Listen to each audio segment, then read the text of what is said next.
மயிலாடுதுறை பிரசித்தி பெற்ற படைவெட்டி மாரியம்மன் ஆலய தீமிதி உற்சவம் வெகு விமர்சையாக நடைபெற்றது. மயிலாடுதுறை அருகே சேந்தங்குடியில் பிரசித்தி பெற்ற ஸ்ரீ படைவெட்டி மாரியம்மன் ஆலயமானது அமைந்துள்ளது.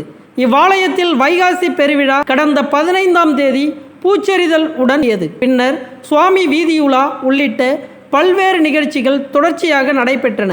இதனிடையே விழாவின் முக்கிய நிகழ்வான தீமிதி உற்சவம் இன்று வெகு விமர்சையாக நடைபெற்றது. காவேரி கரையில் இருந்து விரதமிருந்த பக்தர்கள் 100க்கும் மேற்பட்டோர் மேலதாள வாத்தியங்கள் முழங்க ஊர்வலமாக கோவிலை வந்தடைந்தனர். பின்னர் கோவிலின் முன்பு அமைக்கப்பட்டிருந்த தீக்குண்டத்தில் இறங்கி விரதமிருந்த பக்தர்கள் தீமிதித்து நேர்த்திக்கடன் செலுத்தினர். 16 அடி நீளம் அலகு குத்தியும் சக்தி கரகம் எடுத்தும் பக்தர்கள் தீமிதித்த காட்சி காண்போரை பரவசமடைய செய்தது. தொடர்ந்து அம்மன் சிறப்பு அலங்காரத்தில் எழுந்தருள மகா தீபாராதனை காண்பிக்கப்பட்டது.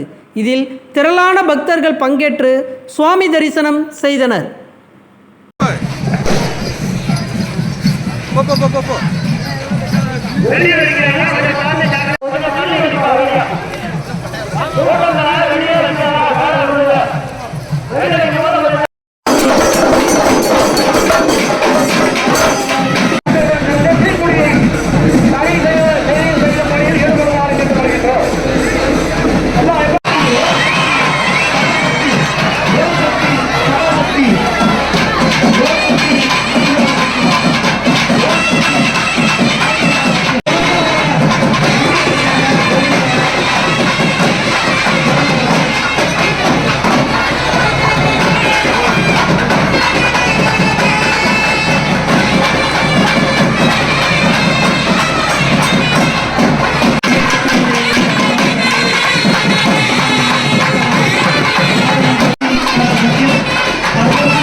शक्ति